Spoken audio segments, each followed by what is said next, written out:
សូមឆ្លើយតបទៅបងប្អូនដែលអញ្ជើញចុះឈ្មោះនៅកម្មវិធីជំនួបជាមួយនឹងដុកទ័រជំនាញមកពីខាងប្រទេសម៉ាឡេនៅថ្ងៃទី14 ខែ 3 នេះថាសួរជាច្រើនអ្នកចុះឈ្មោះជិត100អ្នកហើយសួរតដែលថាមកហ្នឹងតើបានអត្ថប្រយោជន៍អីខ្លះអញ្ចឹងសាក់សូមជួយឆ្លើយតិចបាទចំពោះអត្ថប្រយោជន៍ដែលជួបជាមួយដុកទ័រជំនាញហ្នឹងគឺយើងមានដុកទ័រជំនាញចំនួន2រូបដែលគាត់មានជំនាញខាង IVF បាទបង្កកំណត់ក្រៅផ្ទៃឬក៏បង្កកំណត់បនិមិត្តហើយនឹងដុកទ័រជំនាញខាងរោគតម្រងនោមដែលមានបញ្ហាទាក់ទងជាមួយនឹងក្រពេញប្រូស្តាតពាក់ព័ន្ធជាមួយនឹងផ្លោកនោមពាក់ព័ន្ធជាមួយនឹងបាទរោគសញ្ញាដែលនោមមកញឹកញាប់បាទហើយនោមមកអួលឈឺឬក៏នោមមកមានឈាមបាទពាក់ព័ន្ធជាមួយនឹងគ្រោះក្នុងតម្រងនោមបាទគឺពេលហ្នឹងគឺជាឱកាសក្នុងការដែលគាត់បានជួបជាមួយដុកទ័រជំនាញផ្ទាល់ដើម្បីសាកសួរនាំពាក់ព័ន្ធជាមួយនឹងបញ្ហាសុខភាពក៏ដូចជាការព្យាបាលផងដែរបាទចុះខ្ញុំឮសូរថាដុកទ័រថ្ងៃមិញគាត់បាននិយាយប្រាប់យើងថាសុខភាពបុរសហ្នឹងមានអីខ្លះសុខភាពបុរសបាទពាក់ព័ន្ធជាមួយសុខភាពបុរសនេះផងដែរគឺជាញឹកញាប់គឺតាក់ទងជាមួយនឹងក្រពេញប្រូស្តាតបាទដែលនៅពេលដែលបុរសយើងកាន់តែវ័យរៀងចំណាស់ទៅគឺយើងមានបញ្ហាហ្នឹងហើយក្រពេញប្រូស្តាតនេះផងដែរបាទគឺជាក្រពេញមួយដែលបញ្ចេញទៅការបន្តពូជរបស់បុរសបាទអញ្ចឹងតាក់ទងជាមួយនឹងបុរសដែលគាត់មានបញ្ហាសុខភាពហ្នឹងគឺបាទគាត់ក៏អាចទទួលនៅការព្យាបាលផងដែរបាទអញ្ចឹងក្រៅពីការព្យាការបង្កកំណើតដោយស្ត្រីក៏មានបញ្ហា50%ផងដែរដែលមកពីបុរសបើសិនជាគាត់មានបញ្ហាសុខភាពបន្តពូជបែបនេះគឺគាត់អាចមានលទ្ធភាពក្នុងការបង្កកំណើតឬក៏អាចយកបុតបានអញ្ចឹងណាបាទអញ្ចឹងគាត់អាចចូលរួមក្នុងកម្មវិធីនោះបានដែរបាទចាចឹងខ្ញុំសុំសួរមួយទៀតតាក់ទងនឹងបងស្រីឬក៏អ៊ំគាត់ចាស់គាត់មានបញ្ហាមួយគឺពេលដែលគាត់បាត់ជើងទូចទៅរៀងដូចគេហៅនោមញឹកចាហើយអត់អស់អាហ្នឹងតើជំនាញដុកទ័រដែលគាត់នឹងអញ្ជើញមកហ្នឹងត្រូវអត់បាទត្រឹមត្រូវហើយគឺដុកទ័រដែលគាត់អញ្ជើញមកហ្នឹងគឺគាត់មានជំនាញខាងព្យាបាលទៅលើរោគតម្រងនោមហ្នឹងហើយបាទទាំងបុរសទាំងស្ត្រីផងដែរបាទអញ្ចឹងណាអញ្ចឹងគាត់អាចមានជួបផ្ទាល់ដើម្បីគាត់វិភាគហើយនឹងផ្ដល់ការណែនាំពាក់ព័ន្ធជាមួយនឹងការព្យាបាលផងដែរបាទចាហើយសុំសួរមួយទៀតថ្ងៃមិញហ្នឹងនៅពេលដែលយើងជួបជាមួយដុកទ័រដុកទ័រគាត់បានផ្ដែផ្ដាំយើងថានៅខាងម៉ាឡេហ្នឹងគឺមានបច្ចេកទេសចុងក្រោយមួយគឺគេហៅអីគេរក្សាទុកមេជីវិតហ្មងបាទគឺគេហៅថា sperm freezing បាទ sperm freezing គឺជាភាសាអង់គ្លេសបច្ចេកទេសអង់គ្លេសគឺតាក់ទងជាមួយនឹងការដែលគាត់បង្កកនៅមេជីវិតឬក៏សុទ្ធនៅក្រៅខ្លួនក្នុងករណីដែល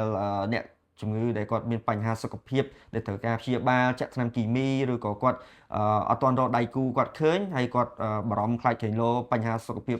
បន្តពូជរបស់គាត់មានការចុះខ្សោយនៅពេលដែលគាត់រកដៃគូគាត់ត្រូវអញ្ចឹងណាបាទអញ្ចឹងគាត់អាចរក្សានៅមេជីវិតដែលគាត់កំពុងតែពេញកម្លាំងនេះគាត់អាចរក្សាវាបានបាទអញ្ចឹងគេបង់ជាប្រចាំឆ្នាំអញ្ចឹងតម្លៃគឺត្រឹមតែ100ជាងទេបាទក្នុងការដែលរក្សាប្រចាំឆ្នាំអញ្ចឹងណាអញ្ចឹងគឺជាបច្ចេកវិទ្យាទំនើបនេះពេលបច្ចុប្បន្នដែលវាត្រូវនឹង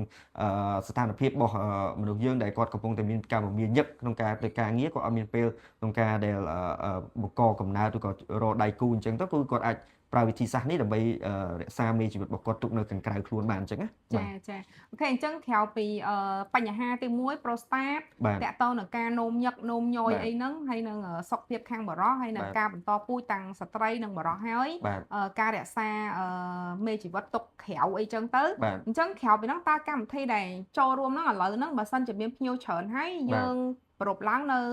ក្នុងអូតែលមួយណាបាទយើងនឹងធ្វើនៅក្នុងអូតែល Fairfield ដែលជាអូតែលរំដាប់ផ្កាយ4បាទកម្មវិធីរបស់យើងហ្នឹងណាគ្រាន់តែទីតាំងហ្នឹងក៏ស្តង់ដារដែរបាទត្រឹមត្រូវចង់ចូលមួយ Sky King បាទគឺយើងចង់រៀបចំឲ្យលក្ខណៈបដិសណ្ឋារកិច្ចរបស់យើងឲ្យអ្នកដែលចូលរួមហ្នឹងគាត់មានអារម្មណ៍ផាសុខភាពក្នុងការទទួលបាននៅចំណេះដឹងផ្ទាល់ជាមួយនឹងដុកទ័រអញ្ចឹងបាទអញ្ចឹងចុងក្រោយចង់សូមឲ្យសាកែងជួយបញ្ជាក់ថាមន្ទីរពេទ្យដែលយើងជាអ្នករៀបចំទទួលបន្ទុកក្នុងការរៀបចំមន្ទីរពេទ្យគាត់ឈ្មោះអីហើយគាត់ស្តង់ដារគាត់យ៉ាងម៉េចដែរបាទតាក់ទងជាមួយនឹងមន្ទីរពេទ្យដែលយើងអញ្ជើញដុកទ័រអញ្ជើញមកហ្នឹងគឺមានឈ្មោះថាមន្ទីរពេទ្យ Thomson ដែលជាមន្ទីរពេទ្យស្តង់ដារខាងសិង្ហបុរីផងដែរបាទអញ្ចឹងណាចាតែមន្ទីរពេទ្យហ្នឹងទីតាំងនៅម៉ាឡេទេបាទទីតាំងនៅម៉ាឡេទេតែជាមន្ទីរពេទ្យដែលមានសាខារបស់សិង្ហបុរីបាទមកពីប្រទេសសិង្ហបុរីចាអូខេអញ្ចឹងខ្ញុំសង្ឃឹមថាស្រាយចម្ងល់បងប្អូនអ៊ំពូមីងទាំងអស់គ្នានឹងបានហើយអ៊ំពូមីងដែលធ្លាប់បានចុះឈ្មោះមកហើយ70-80នាក់ហ្នឹងឥឡូវហ្នឹងយើងនៅតែបើកទទួលសម្រាប់ទទួលបងប្អូនបន្ថែមទៀតបើសិនជាក្នុងករណីមានច្រើនមែនតើហ្នឹងយើងនឹងអាចសំណូមពរទៅដុកទ័រអាចធ្វើលើកទី2លើកទី3ទៀតចឹងបើសិនជាបងប្អូនឬក៏អ៊ំពូមីងនៅតែចាប់អារម្មណ៍នៅក្នុងកម្មវិធីជំនួបមួយដុកទ័រហ្នឹងសូមអញ្ជើញមកតាក់ទងនៅក្រុមការងារយើងឲ្យបានលឿនដោយសារតែកម្មវិធីហ្នឹងគឺយើងមានសវត្ថក្នុងការអញ្ជើញចូលរួមណាចា ហើយក្រៅពីហ្នឹងសាក់ជួយប្រាប់គាត់បន្តិចថា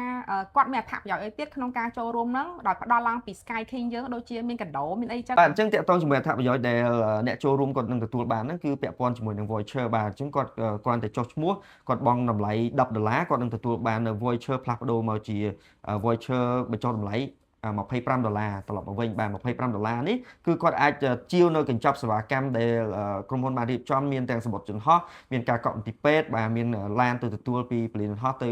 កន្លែងស្នាក់នៅហើយពីកន្លែងស្នាក់នៅទៅពលានយន្តហោះហើយនឹងអ្នកបកប្រែបាទអញ្ចឹងគាត់អាចទទួលបានការបញ្ចុះតម្លៃ$25ហើយក្រៅពីហ្នឹងគឺគាត់បានទទួលនៅកាដូអនុស្សាវរីយ៍ពីខាងក្រុមហ៊ុន Sky King ហើយជាមួយនឹងការចាប់រង្វាន់ពិសេសផងដែរបាទជាច្រើនសន្តិកសន្ធាប់នៅក្នុងកម្មវិធីនេះផងដែរហើយមានតែនៅក្នុងកម្មវិធីនេះទេបាទចាអញ្ចឹងជាចុងក្រោយតាមរយៈនាងខ្ញុំក៏សូមក្រុមអញ្ជើញអ៊ំពូមីងបន្តទៀតអាចអញ្ជើញមកចុះឈ្មោះបានគុណតម្លៃដែលដុកទ័រគាត់អញ្ជើញមកនេះខ្ញុំពិតជាមានសេចក្តីសប្បាយខ្លាំងមែនទែនដោយសារតែបើសិនជាយើងសុកយើងទៅពិគ្រោះដល់មន្ទីរពេទ្យហ្មងគ្រាន់តែថ្លៃចំណាយចាយវាយជីយន្តហោះជីអីទៅក៏អស់ច្រើនដែរហើយបងប្អូនគ្រាន់តែចំណាយពេលវេលារយៈពេលត្រឹមតែ2ម៉ោងដើម្បីមកទទួលយកបែបបត់បែបផែននៃផ្នែកគេហៅផ្នែករីកចម្រើននៃផ្នែកវិទ្យាសាស្ត្រខ្ញុំគិតថាជាចំណុចល្អខ្លាំងមែនទែនហើយបើសិនជាល្អមលពូណាមីងដែលគាត់មានវ័យចាស់ហើយគាត់មានរោគសញ្ញាដូចដែលយើងបានជំរាបខាងលើនេះទៀតសូមអញ្ជើញមកទទួលយកព័ត៌មានហើយមានការពិគ្រោះផ្ទាល់ជាមួយដុកទ័រដែលគាត់មិនមែនជាអ្នកឡើងនិយាយណាគឺគាត់ជាអ្នកពិនិត្យតែម្ដងចាមានថាដុកទ័រធ្វើផ្ទាល់ហ្មងអញ្ចឹងសូមអញ្ជើញមកជួបជាមួយគាត់ទៅមុនពេលដែលយើងចង់ទៅប្រទេសម៉ាឡេហើយយើងក៏អាចសួរនាំបានដែរថាអាការៈយើងនឹងចំណាយអស់ប្រហែលប៉ុន្មានហ្នឹងជាសំណួរដែលខ្ញុំទទួលបានជារៀងរាល់ថ្ងៃតែម្ដងចាអញ្ចឹងអរគុណជម្រាបលា